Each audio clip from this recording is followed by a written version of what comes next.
देखिए, हमारे घर के भी लोग युद्ध में गए हुए हैं। हमारे भी घर से हमारे भी कुटुंब जो हैं वो कहीं ना कहीं आर्मी में हैं, बीएसएफ में हैं।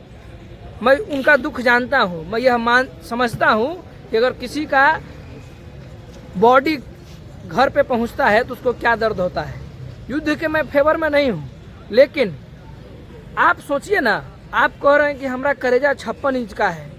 आप सत्ता में सिर्फ इसी मुद्दे पर आए कि हम देश के सबसे बड़े राष्ट्रवादी हैं, हम देश के सबसे बड़ा हिंदुत्ववादी हैं। और आज जब हिंदुत्ववादी का गुण दिखाने का आया, आज जब राष्ट्रवाद का परिभाषा बताने का नौबत आया, तो आप अपना पलना छोड़ करके भाग गए।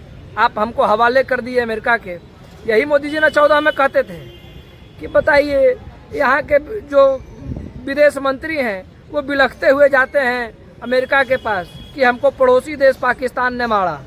आज भी तो वही हाल है। आज भी तो आपका विदेश मंत्री, आप प्रधानमंत्री होकर के ही ट्रंप के पास जा रहे हैं और बिलख रहे हैं कि हमारा समझौता करवा दीजिए हुजूर, हमसे गलती हो गया। अरे भैया, आप सेना को छूट दीजिए ना। आप काहे इतना चिंता कर रहे हैं? हमको मालूम है आप बड़का राष्ट्रवाद नहीं है। आप जो है बड़का राष्ट्रवाद नहीं है, आप राष्ट्रवाद के रूप में ढोंगी हैं। आपकी औकात नहीं है कि आप इतने बड़े बड़े फैसले ले सकते हैं। आप सिर्फ जुमला कर सकते हैं। देश में आप सिर्फ जुमला करने के लिए हैं, बाकी आपसे कुछ होना जाना है नहीं। मैंने ये कार्रवाई के दरमियान में देखने को मिल रहा था, जिस तरह से स्ट्रीम मीडिया का जो रोल लग रहा था, ये कहीं ना कहीं भारत के लिए खतरनाक साबित हो रहा था। स्ट्रीम मीडिया जो है वो अंधभक्त है, वो अंधभक्ति करता है। वो कोई पिच नहीं देखता है, बैटिंग शुरू कर देता है। आज से कुछ दिन पहले आपको याद होगा, यही मोदी जी, यही योगी जी कह रहे थे, एक हैं तो सेफ हैं, बटेंगे तो कटेंगे। आज इनका सब बुढ़ौती खत्म हो गया। आज कह रहे हैं कि जब जनगणना होगा तो मुसलमान का हकीकत जनसंख्या के बारे में पता चलेगा, मुसलमान के जातियों के बारे में पता चलेगा। तो इनके बैटिंग करने का जो मुद्दा है वो बिल्कुल अंधभक्ति की तरह है। ये अगर दिन को रात कह दें और रात को दिन कह दें मोदी जी, तो अंधभक्त उसी पर बैटिंग करना शुरू कर देंगे। कह देंगे कि ना दिन नहीं है, रात है। अब इस पर क्या ही बोले? बोलने के लिए कुछ है? जो मीडिया है उसका कोई काम नहीं है, उसका काम है चोंच में चोंच लड़ाना बस।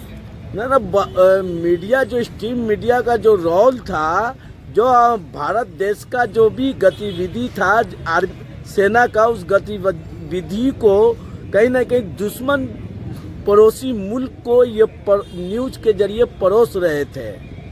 देखिए, जहाँ तक बात है सेना के गतिविधि का, ये तो बिल्कुल गुप्त होना चाहिए।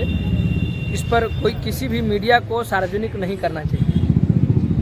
मीडिया को मतलब दूसरे देशों से है नहीं। आप खुद पत्रकार हैं, मैं आपको ये बता रहा हूँ, आप खुद भी समझते हैं इस चीज़ों को।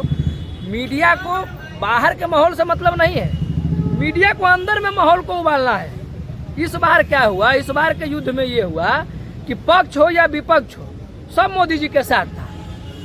हर एक बार ये कहते थे कि मुसलमान आतंकवादी है, ओवैसी आतंकवादी के फेवर में खड़ा हो जा रहा है, कांग्रेस आतंकवादी के फेवर में खड़ा हो जा रहा है। इस बार हर एक पक्ष हो या विपक्ष हो, हर एक नेता इनके साथ था। उसके बाद आपका दम काहे घुट गया? उसके बाद आप काहे बैकआउट हो गए? उसके बाद आप काहे अमेरिका से गठबंधन करवाए? उसके बाद आपका मीडिया जो है ये ताबड़तोड़ काहे चमचागिरी कर रहा था? सवाल ये है ना। आज देश के प्रधानमंत्री, आज 12 तारीख है और आज देश को संबोधन करेंगे। 8 बजे का आज टाइमिंग था। ये अपना कालिख जो है, नीचे रखा हुआ कालिख अपने मुंह पर लगाएंगे। 13 तारीख से ये तिरंगा यात्रा निकाल रहे हैं। आप बताइए, 27 आदमी पहलगांव अटैक में मारा गया। कितने सड़ आपने उड़ाए? कितने खजानों को आपने खत्म किया? कितने आतंकियों को आपने ढेर किया? क्या जो 27 लोगों को मार करके चला गया उसका सूचना आपको प्राप्त हो गया? किस चीज का तिरंगा यात्रा आप निकाल रहे हैं देश में? देश शोक में डूबा हुआ है मोदी जी, देश शोक में डूबा हुआ है। देश में सेना मरे हैं, देश में 27 वैसे दाम्पत्य लोग गए थे वहां घूम